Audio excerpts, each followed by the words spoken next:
So I am so delighted today to be able to welcome, as many of you heard, my fellow Dartmouth alumna, Jean Korelitz, who is our author for today.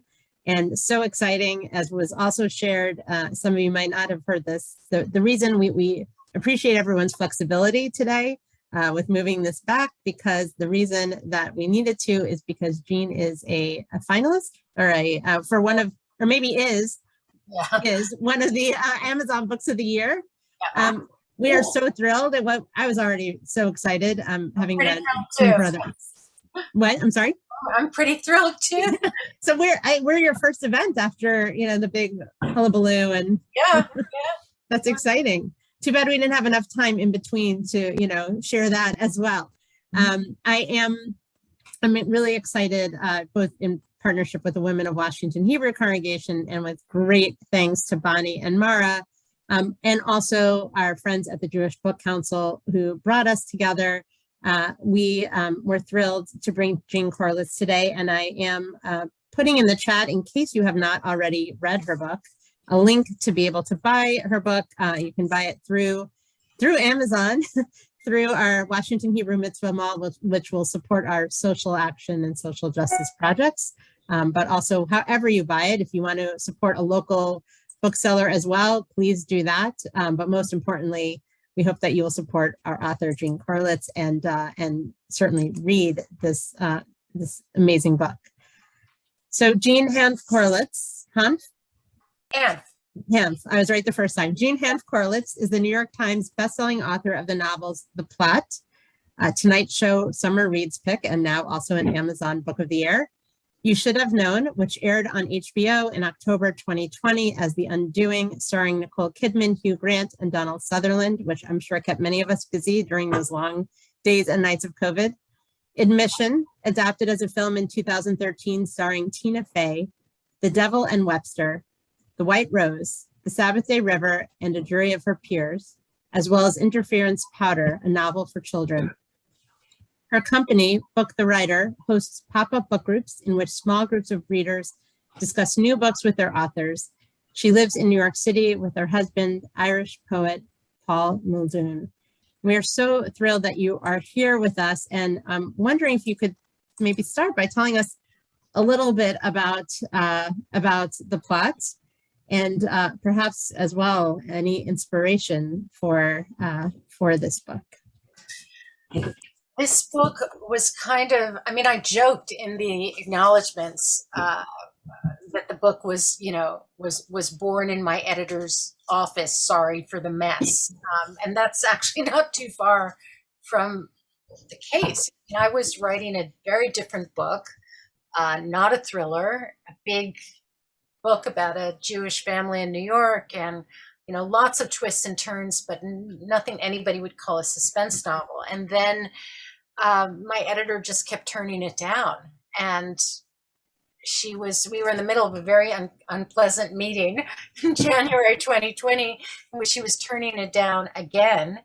And I was in such bad shape about this meeting. I'm so non-confrontational, and I was just sick about this because I had no idea what to do with this book. And I was so upset that I made my husband come with me to the meeting, which is very professional. But he was more professional than I was. And he said, I'm going to wait in the Starbucks across the street. And I wanted him in the room with me. That's what a basket case I was. And it's a good thing that he prevailed, because what happened in that meeting was just, I'm gonna silence Randy and Doug. I got him. But she was explaining why she still wasn't buying the book, and it wasn't ready, and I had to rewrite it again.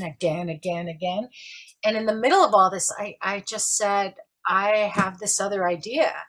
And I started to tell her this story about a failed writer who's, just can't write anymore, and he's got nothing, and he's teaching in this terrible MFA program just to pay the rent, and into his classroom walks this horrible, arrogant, nasty piece of work who it just says, I don't need any of you because I'm writing this book that's going to be a huge bestseller.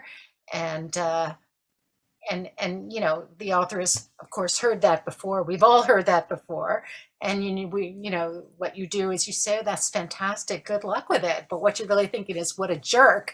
But in this case, the student actually tells his teacher what the idea is in a private conference. And unfortunately, the teacher realizes immediately that he's absolutely right. It's going to be a massive success, and it's not fair, but that's life. And a couple of years later, the teacher discovers that his student has died without ever writing this book. And then, you know, it's a different issue.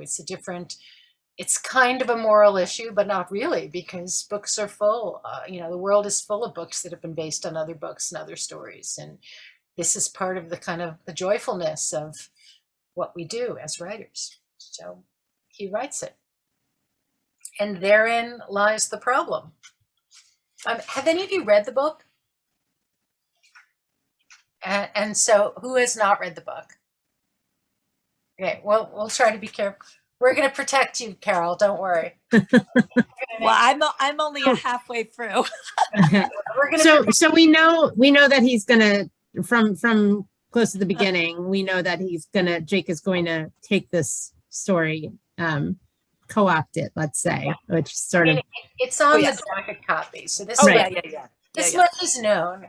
What isn't known is what comes next. I mean, he basically, this is a guy who's wanted success his whole life. As a writer, he finally has it with a book that he absolutely wrote. This is not a plagiarized book, but he knows that out there the world is full of readers who will not understand that what he did was okay.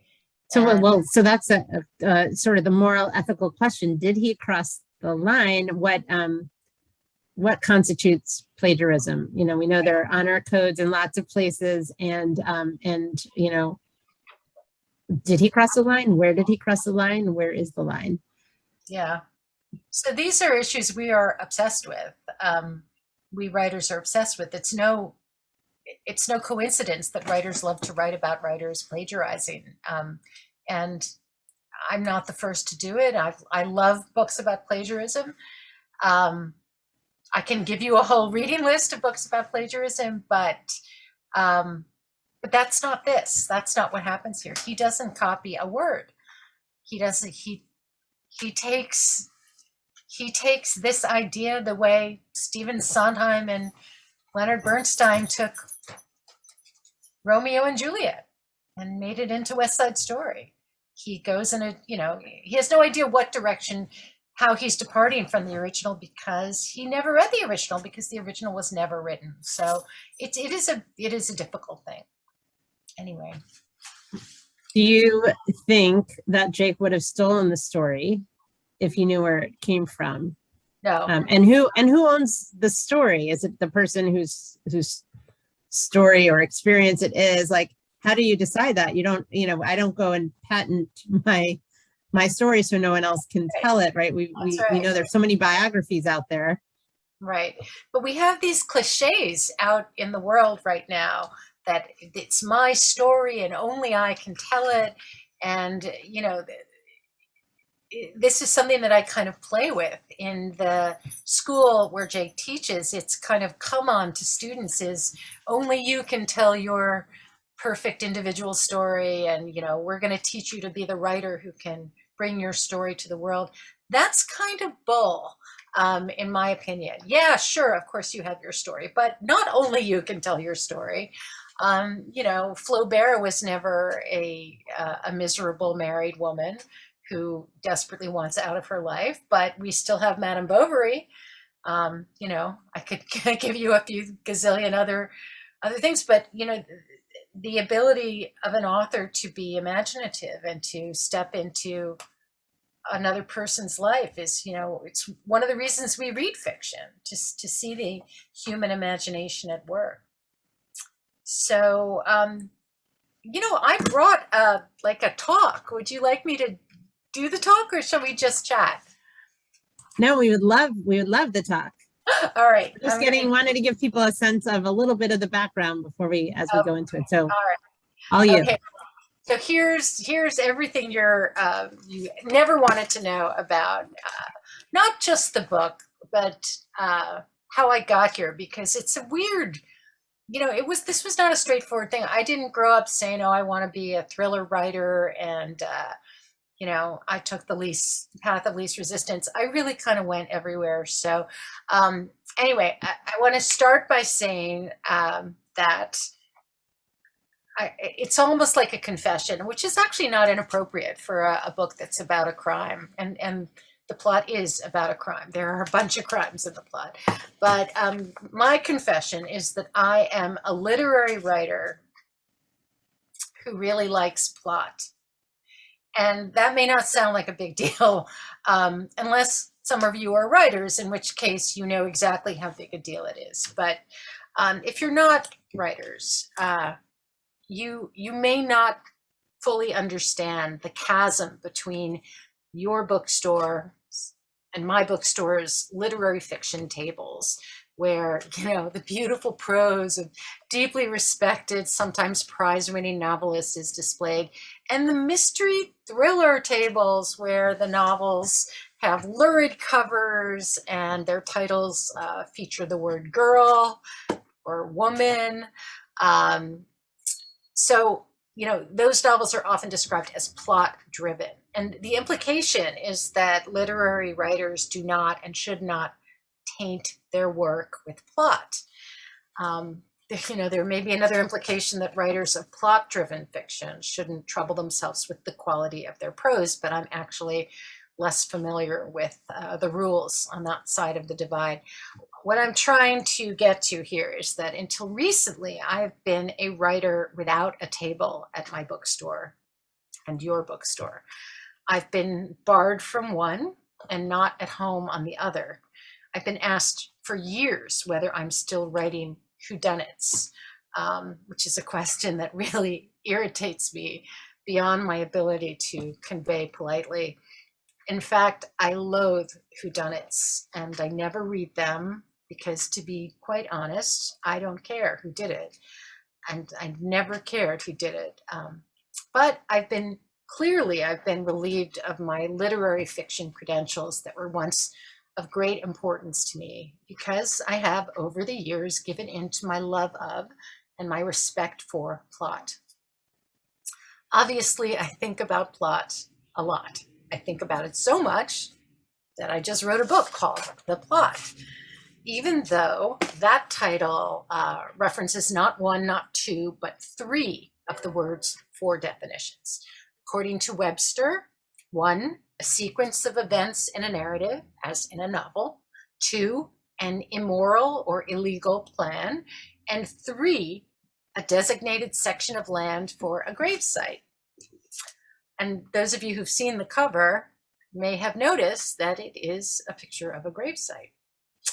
I only regret that I wasn't able to find a place in the plot, thank you, for the fourth definition, which involves math. It may not surprise you to learn that I am not good at math. I feel it's important to explain how a person who was once very snooty about plot came to write a novel called The Plot, because I haven't had a straightforward path as a writer. And despite the fact that The Plot is my 7th novel, I'm also willing to bet that most of my readers had never heard of me until Nicole Kidman walked across their TV screens in a green coat. And that also has a lot to do with my not straightforward path. So I hope you'll bear with me, because I'm going to be hitting a few pretty incongruous cultural touchstones in order to explain how I got here. Thank you, whoever said you love the right rose. That's I know we're not supposed to have favorite children, but it's mine. And that is also, coincidence? I don't know, my most Jewish book. I grew up in New York City, the younger daughter of a doctor and a therapist. We were typical New York Jews, not very observant, by which I mean not at all observant, but extremely aware of how far we had traveled and how fortunate we were. I was a voracious reader from a young age, and it was pretty clear to me that writing was the greatest thing anyone could do. By the mid-1980s, I was at Cambridge University studying English literature. I'd gone to Cambridge in order to fill in the enormous gaps that my Dartmouth education had taught me I possessed. And this is not a bad thing. I mean, I actually feel like the purpose of a good education is to show you how little you know. Back then, I was every bit as snooty about plot as the people who asked me if I'm still writing whodunits. As a reader, I loved novels, but I mainly valued them for the quality of their language. And I turned up my nose at anything so pedestrian as a storyline. As a writer, I was far too scared to attempt a novel. In the meantime, I was a poet. I'd been writing poetry seriously since, I think I was 10 or 11. And during those 2 years at Cambridge, I wrote most of the poems that would make up my first and only collection of poems, which was published in 1988. But even before that book came out, I had figured something out that I wasn't sharing with my poetry friends. And it was this, that my real passion wasn't for poetry at all. It was for fiction. That given the choice between a slim volume of verse or a big fat Victorian novel, I was always going to reach for the novel. And that the greatest thing I could ever accomplish in my life was a successful novel of my own. So the verse was pretty much on the wall for me as a poet, but you don't just flush poetry out of your system so fast. And when I did finally overcome my extreme fear of writing fiction, the fiction I found myself writing was kind of poetic. I had switched horses, in other words, not from poetry to the prose of, say, Scott Turow, an excellent writer of plot-driven novels, but from poetry to a particular kind of literary prose, image-laden sentences, paragraphs of verbal music. This is what I wrote by night and what I looked for by day, because by then I had left Cambridge and I was back in New York with a job reading manuscripts for Farrar, Straus, and Giroux. That literary prose wasn't hard to find in the submissions I read. There seemed to be many of us attempting to write it. And the submissions that crossed my desk were all about the language, only slightly about the characters, and not at all about the plot. We didn't do plot. We didn't respect plot. Any dolt could weave a yarn, our thinking went, but only a gifted writer could set prose aloft on gossamer wings. My most cherished ambition at that time was to have one of my novels published by an established literary house with a print run of a couple thousand and a respectable advance tipping 4 figures. Novelists who had achieved such heady heights were my idols, and I envied their literary purity. I wrote 2 novels during this period. They were lyrical, evocative. They were unreadable. I think they were unreadable. Well, they were never published, and they received the usual ecstatic rejection letters. And I say usual because I was writing almost identical ecstatic rejection letters every day at FSG. And I knew that whatever they said, all it amounted to was industry vernacular for, I didn't love it, goodbye. These letters were dutifully forwarded to me by my agent at the time, a man who would finally drop me as a client once I had finished being rejected by everybody he could think of. But I was very stubborn. I was not hopeful. I was not full of belief in myself and my talent, nothing like that. I was just stubborn. I rewrote those novels again and again, just trying to make them, to make the prose more irresistible. I thought that was the only thing standing between me and publication, just that the prose wasn't beautiful enough. But then I got pregnant, and that meant I was going to have a baby, and that meant that I was never going to be able to write again because I would be changing diapers or burping or, whatever it was that mothers did for the first 20 years. I had no idea what mothers did. I really believed I'd run out of time to be a writer. And I remember explaining all that to my next agent, who took my 2 novels after the first agent ran out of people to reject them and found lots of other people to reject them. And she said to me, I actually have a few clients who suddenly got really disciplined when they had kids. They had less time, so they used it better. And I remember saying to her, that's not going to be me. And it was. I mean, that's how little I knew about what was about to happen to me. So, you know, something happens when you suddenly have to pay somebody so you can write. When my daughter was a few months old, I hired a babysitter for a few hours in the afternoon. And the first day the babysitter came to work, I got out one of my not published novels and I started to think about revising it again. And I just couldn't do it. I was overwhelmed by this feeling that I now I was going to write something that somebody would publish. And nobody wanted to publish those lyrical, evocative, plotless novels, and nobody ever would. And that day I started something new, and it was, you know, like even now, all these years later, I still can't believe I did it, but I started this book about a lawyer who investigates a seemingly random act of violence and stumbles onto this vast conspiracy, which leads to revelations and twists and ultimately resolutions. In other words, it had a plot.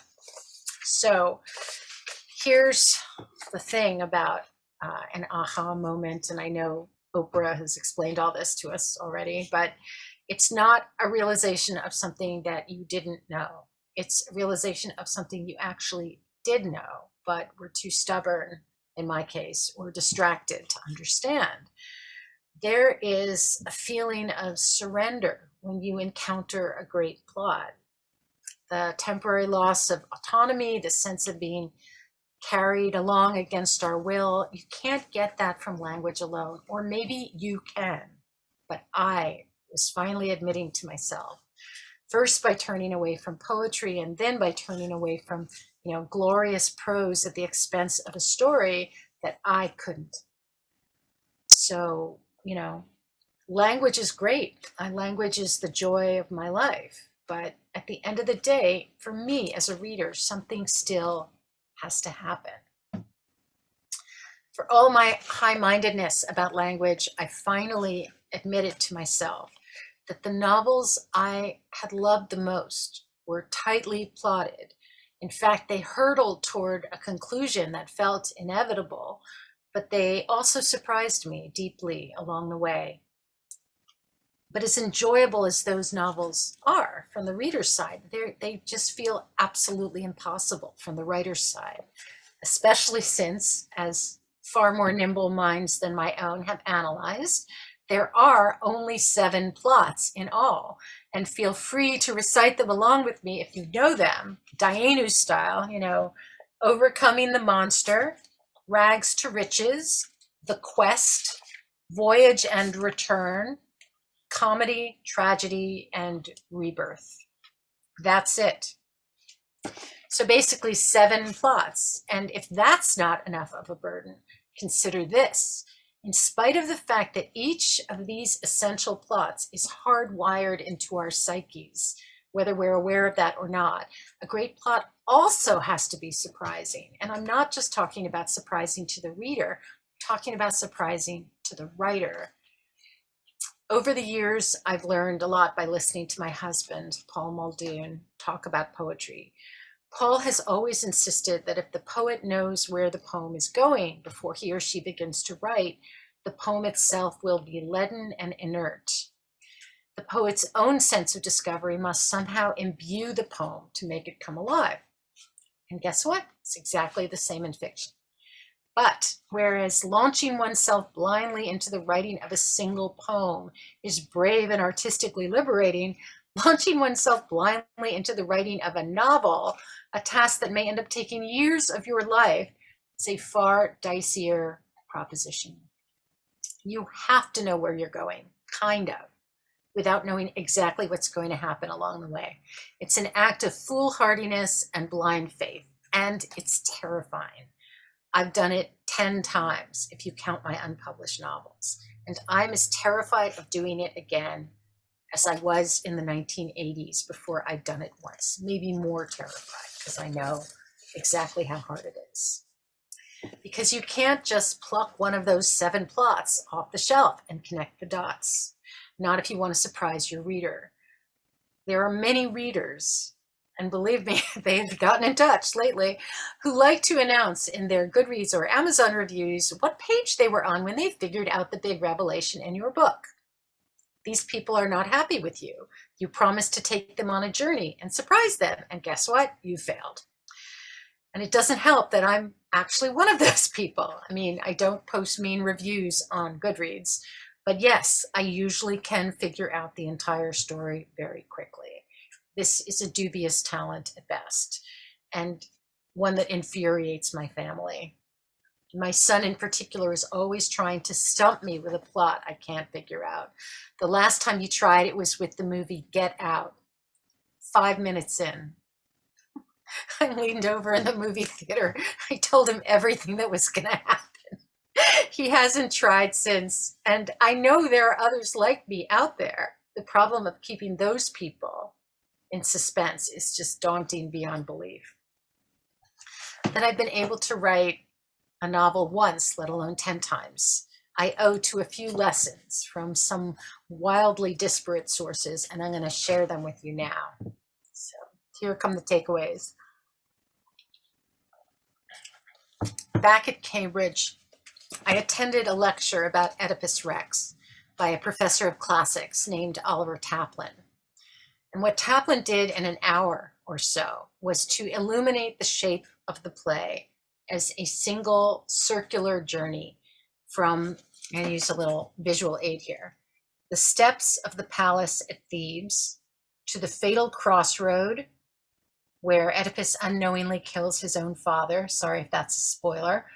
To the kingdom of Corinth, where he was raised by adoptive parents, to the mountainside, where he'd been abandoned as a baby, and finally back again to the steps at the palace of Thebes, where his story began and where his adult self is standing at that very moment. This great circle, which moves both forward in time as we retrace the story of little baby Oedipus who becomes king, and back in time as King Oedipus unravels the mystery of his own identity, has zero physical movement. Our hero lives and relives his entire life without moving from the palace steps. It's all gruesomely inevitable, and it's all shocking. What Taplin taught me that day in Cambridge was that this amazing circular story of Oedipus Rex boiled down to one question and one answer. So obvious and so perfect, and yet so deeply unexpected. The question is, who did it? Not an unfamiliar question for anyone reading or writing a whodunit. Who did it? In Oedipus' case, who committed the crime that brought this suffering on my city? The answer, me. I did it. Oedipus, the benevolent, wise king, the clever man who solved the Sphinx's riddle, the crusader for justice who wants to solve the crime, the attentive father, and the guy who, as Tom Lear so memorably put it, really loved his mother, turns out to be a transgressor in every way a man can possibly transgress, and then a few more ways for good measure. And some form of this question, who did it? And this answer, I did it, is a part of every great plot that involves suspense. It might not be as cut and dried as it is for Oedipus Rex, but it casts our protagonist as a truth seeker, and it ultimately implicates him or her, for better or for worse. Let me offer another example of this, and I hope I'm not giving you cultural whiplash, jumping all the way from Sophocles to Frederick Forsyth. In Forsyth's 1972 novel, The Odessaphile. I have loved this novel since I first read it as a teenager, and my advocacy for it is legendary, at least among my friends. This is a novel so confident in its journey that it actually hands the reader the itinerary on page 5. Here's the passage in question. It is always tempting to wonder what would have happened if or if not. Usually it is a futile exercise, for what might have been is the greatest of all the mysteries. But it is probably accurate to say that if Miller had not had his radio on that night, he would not have pulled in to the side of the road for half an hour. He would not have seen the ambulance or heard of Solomon Tauber or Edward Rushman, and 40 months later, the Republic of Israel would probably have ceased to exist. Forsyth's protagonist, Peter Miller, is a German reporter who has grown up after the war. Like many of his generation of Germans, Miller has only the vaguest idea of Nazi atrocities. So when he is handed the diaries of a concentration camp survivor who has committed suicide, Miller is appalled. And despite warnings that no one is really interested, he decides to track down the sadistic camp commandant who has not only escaped justice, but is actually thriving in the new Germany. So far, so clear, right? This is a quest plot with good and evil plainly assigned. The narrative unfolds at breakneck pace. The writing is excellent. And yet, when Miller finally corners his man, Forsyth throws us a completely stunning and yet inevitable curve. What is the mystery this character is trying to solve, as Sophocles might have asked? Answer, the mystery is himself. Now, if I've got you all fired up to read the Odessa file, and I hope I have, and you don't want to hear this next part, I'm serious, please cover your ears, and I'll go like this when it's time to uncover them. Nobody's taking me up on that, I can see that. Okay, Miller, as we have assumed all along, forces Rushman, the unrepentant Nazi, to confront the 80,000 murders for which he was responsible. He expresses his generation's disgust about what happened and the loathing they feel toward the Nazi perpetrators who destroyed not just Germany, but the very idea of Germanness. And then he tells Rushman something else, and I won't tell you what that is, after which the following passage occurs. The color drained out of Rushman's face as if a plug had been pulled. "Oh, dear God," Rushman says, "you didn't come about the Jews at all."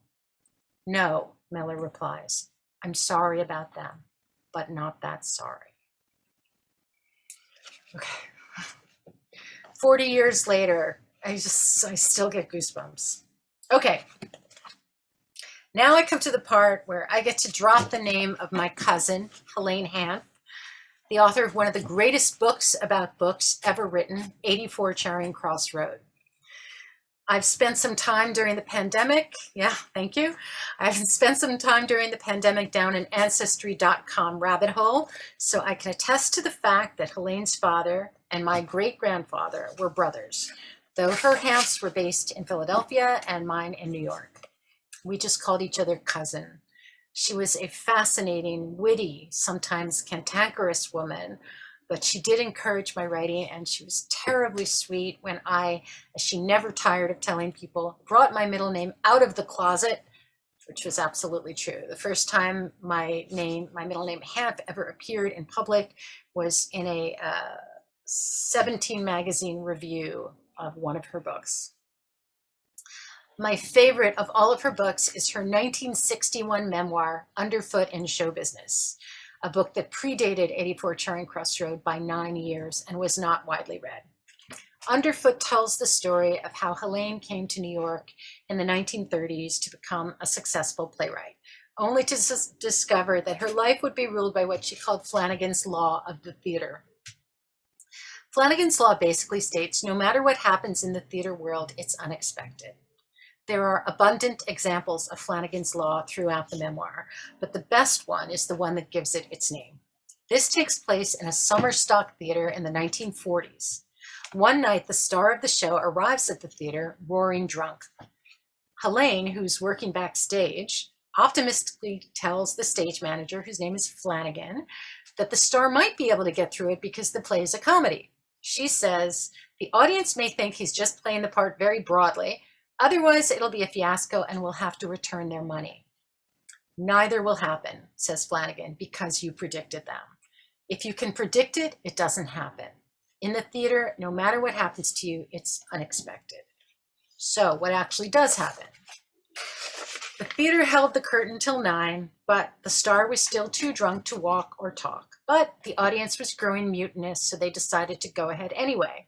5 minutes after the play began, there was a reverberating clap of thunder, followed by a torrent of rain on the pine roof and walls, and the play came to an abrupt halt.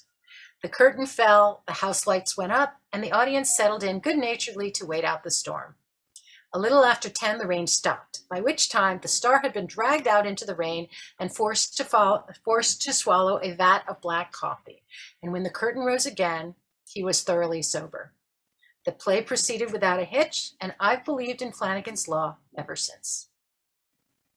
Flanagan, obviously, was a genius and a visionary, and his insight applies as much to fiction as it did to theater, with only a minor adjustment. If it can be predicted, it shouldn't happen in your novel.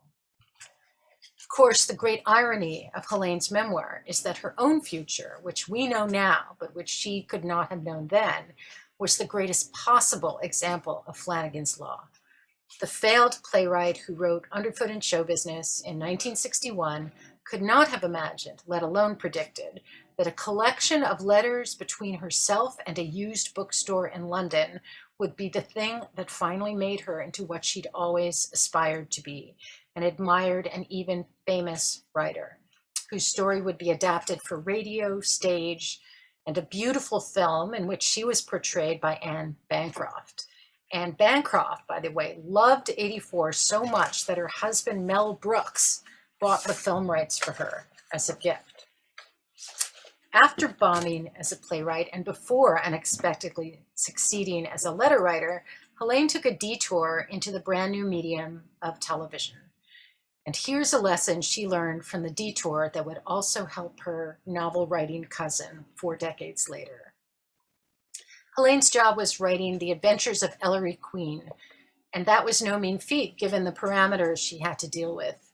In her words, the budget was so small that the cast of each script was limited to 5 characters. Since 2 of them had to be Ellery and his father, it left you with only 3 characters for the murder plot.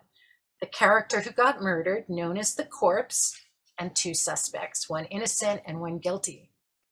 The result was that in a year of grinding out shabby murder stories, I learned more about dramatic writing than Aristotle and Stanislavski had ever been able to teach me. So, to review, plots are necessary, plots are hard. Plots have to feel inevitable, but also be shocking, not just to the reader, but to the writer. No wonder I hid behind poetry and literary prose for so long. The novel I produced in 1992 with the babysitter and my infant daughter in the next room was a plot-driven novel. Of course, I worked hard on the writing in that novel. My love of language is too ingrained in me to willingly leave an awkward or flaccid sentence on the page. But the plot was the unchallenged star of the piece. And when the book was published in 1996, reviewers did not dwell on my prose. I had crossed over from the lofty literary aspiration of my early unpublished novels. And after the book came out, I discovered that there was no going back across that same bridge. Literary novelists can sometimes write thrillers on the side, even without a pseudonym. Doris Lessing comes to mind, or Joyce Carol Oates, but it doesn't work in the other direction. Once you have sullied yourself with plot, in other words, you are no longer invited to tea with the English majors.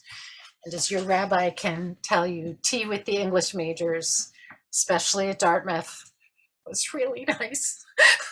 Sanborn at 4 o'clock? That's right, Sanborn at 4 o'clock every afternoon. Yep.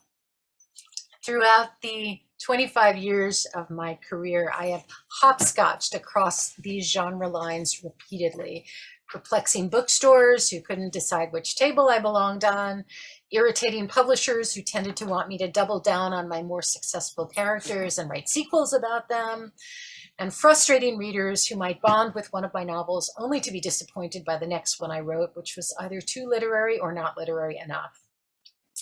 After that first legal thriller, I wrote a version of The Scarlet Letter about a devastating crime, a book about campus politics interwoven with sociopaths, a novel about a Princeton admissions officer who commits a crime for which she herself is the ultimate victim, a reimagination of Strauss's Der Rosenkavalier set in New York City without so much as an act of jaywalking, and the story of a therapist who's hubristic enough to advise others on how to live their lives while her own, unbeknownst to her, is a shambles. And that book, You Should Have Known, became The Undoing, which pretty much got me a final genre assignment, whether I deserve it or not.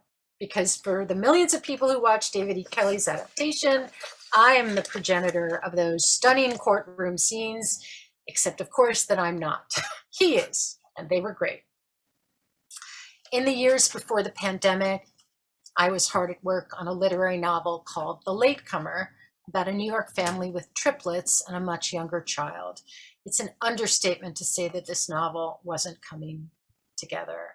In fact, it was during a meeting with my editor in January 2020, as I've already told you, which she was explaining again why she wasn't accepted The Latecomer, that I told my editor about another idea, and she shocked me by giving me a contract for both books. And then we had a pandemic. You probably heard about that. And I found myself in a house in upstate New York, very scared, very angry, and very motivated not to watch the news. I have never been more grateful to have work and distraction. That I completed the plot in less than 5 months says a lot about how propulsive the novel was, how surprising the book was, even to me, and how inevitable it felt coming together. I knew, as I've only known once before over my 12 attempts to write a novel, that it was going to work and it was going to be good, and that it would satisfy and shock readers as it was already satisfying and shocking me. The novel is, again, about a failed writer named Jake who has run out of ideas and is reduced to teaching in a distinctly third-rate MFA program.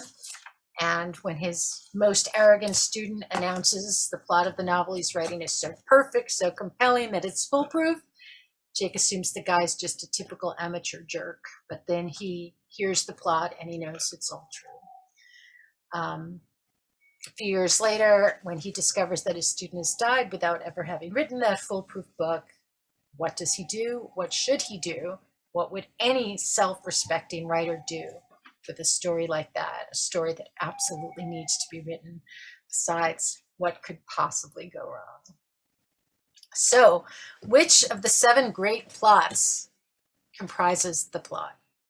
I'm guessing it's a quest novel, and that Jake, our failed writer, has something of literally life and death importance that he needs to find out. But it also asks the reader to accept that there's a plot out there so shocking that it will surprise every reader, even those annoying readers like myself who predict the plot of Get Out in the first 5 minutes. I don't know whether the plot Jake seals is that plot, but I can tell you that I have never encountered it in any of the 3,000 plus novels I've read. And I think, at this point in my life as a writer of novels, that's gonna have to be good enough for me. If you read the plot and you figure it out 5 minutes in, all I have to say to you is, you're good. I could never have figured this one out. I have given up on describing myself when asked what kind of writer I am. As a reader, I'm just as likely to rave about the newest Thomas Perry novel as the newest Marilyn Robinson novel. On the other hand, I have as little time for a ripping yarn that's poorly written as I have for a beautifully written novel in which nothing happens. Of course, I haven't stopped reading novels praised for their prose, imagery, characterization, but I have developed a tendency to hurl them across the room if nothing actually happens after about 100 pages. Glorious prose is a fine and laudable thing, but without a plot that seizes me and drags me along, it's just so much verbal tapioca. And when you get right down to it, I have learned more from the Odessa File than from a whole raft of evocative, angelically written novels in which absolutely nothing happens.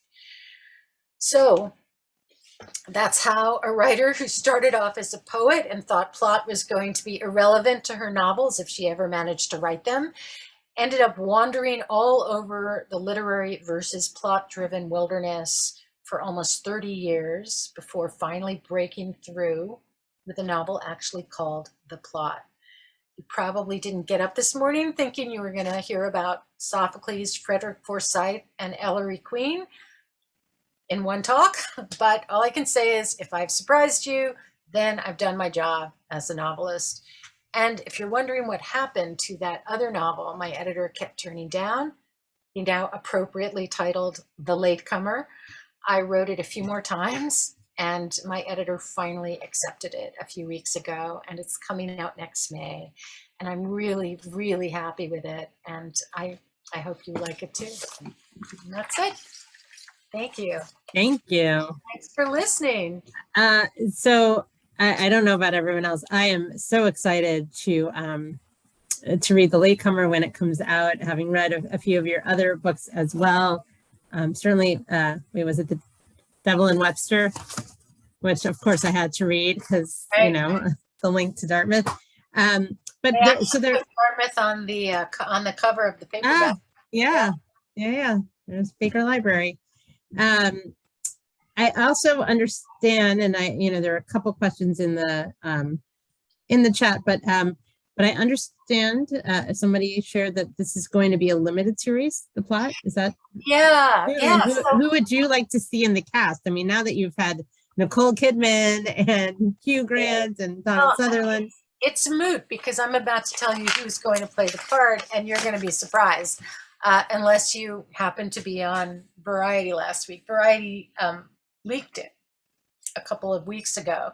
I still don't know. I mean, nobody knows how they found out, but it's going to be Mahershala Ali.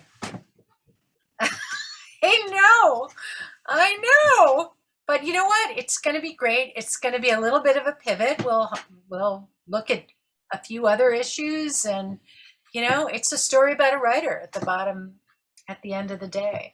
But I did say because we had interest in The Latecomer as well. I said, look, this family stays Jewish. And they're like, oh yeah, totally. So we don't, that's not going to happen to this next book. It's really, in the new book, the family, they're actually descended from Joseph Oppenheimer, AKA Zeus. As in the Goebbels propaganda film. So this is a Jewish family, and they are going to stay that way. But yeah, Mahershala Ali is going to play Jake Bonner, and it's going to be amazing. That's exciting. That's exciting, and certainly, I love reading a book where I can't predict what's going to happen, and have that curiosity and that suspense, and not just as a suspenseful book, but being able to have that sort of, where again, it was one of those that I could not put down. I wish that we were here in person, not only to have you sign this, but for everybody to have that, just sort of feel that sense of connection, even if you haven't read it yet. I mean, it really is. And your books are also different. Yeah, and, at least the ones I've read, all are, yes, The Plot and The Devil and Webster both take place at a college, in a college setting. I mean, the Plot, as we said, it's an MFA program, but but there's so everything that you write, and maybe that's why when you talk about which table you go on, you get everybody from all the tables. And so you have to have a table of your own, and it's why it's so exciting that we get to. I want my own table. That's a good point. You are, and at Penn Station, right? Was that where it was? That you're? Oh yeah. Well, I have a billboard outside Penn Station. Penn Station. It's exciting. It's amazing, but yeah. I mean, one of the there are a lot of nice things about breaking through after 7 novels, and that is that novels 1 through 6, they're still there. They haven't changed a word. You can pick them up you know, actually, I would give the first one a bit of a miss. That was very much a first pancake in the pan. But you know, I'm proud of my novels, and I'm just as happy for you to read them today as I would have been for you to read them when they came out. And the other nice thing about this is that I really and truly appreciate it. I mean, I'm not some first time novelist who thinks it's normal to have your book on a billboard outside of Penn Station. I mean, this is crazy, and I'm thrilled. And you know, I've worked really hard for a really long time, and I couldn't be happier about it. I really couldn't. And I'm also very happy that my mom and dad are still around to see this happen, because they, you know, they've been waiting for this to happen for a long time. Well, mazel tov to them as well, and so exciting. And I just put in the chat again the link to buy the plot, and if you have not read it yet, please do so. And I'm also really excited about this possibility of having you come back after The Latecomer comes out, and having a chance to do this in person. And absolutely, I'll always come to Washington. At least, I won't say it. Well, you'll let us know. I mean, you have my email. For the last 4 years, but I'll come now. Well, we'll be happy to welcome you anytime, and certainly, you know, we'll be thrilled to even gather a group. If you happen to know that you're coming down, we'll be thrilled to get together with you and welcome you, and certainly to have opportunities to talk about any of your books, and certainly as The Latecomer comes out as well, to continue celebrating you, whether at Penn Station or at Union Station or anywhere else in between. Yeah, speaking of groups, I just put Book the Writer in the chat box. Last night we had an in-person and online event with Deborah Kopeikin. Her book Lady Parts, and it was just so awesome. We were in person only before the pandemic. We were online only for a year and a half, and now we're sort of trying this in person and online hybrid. So we have, you know, people in the room vaccinated and masked, and then we have people joining us from other places, and it's working, mainly because I hired these 2 awesome Barnard students who oh, okay. Yes, okay. I just went through. I was looking to see if Marilyn was on here today, and we've had Deborah before, and I know we've talked about potentially bringing her on Lady Parts. So yeah, fantastic book. I have not been made so angry by a book since I read Nickel and Dimed by Barbara Ehrenreich. I mean, it will have you insane, this book, but it's just incredible. She's amazing. Awesome. Well, thank you for that recommendation too. And again, a reminder that we have this ability to have Jean Hanff Korelitz with us, thanks to the Jewish Book Council. And want to thank Bonnie and Mara again. And Jean, it was, you know, even in our email exchanges, I just felt that sense of connection and kinship, not only because of Dartmouth, but because of the type of writer you are. You are somebody whose words off the page enhance what you have shared with us and gifted us on the page. And we are so grateful for that, especially through the pandemic, but even more so, just your words and your you leave us wanting more. So this is probably a good time for us to stop. In part, I have a bar mitzvah rehearsal in a moment. Okay. And because always leave them wanting more, and we know that you have more coming out, and we're so excited. In the meantime, you can certainly look to Amazon for the plot, but for others of Jean's books as well. The Undoing, if you want to enhance your reading of You Should Have Known, and we can keep discussing and talking and sharing about her books. But Jean, thank you so much for your time today and for making this work, even with everything going on with you. We are so appreciative. Okay. Bye, everyone. Take care.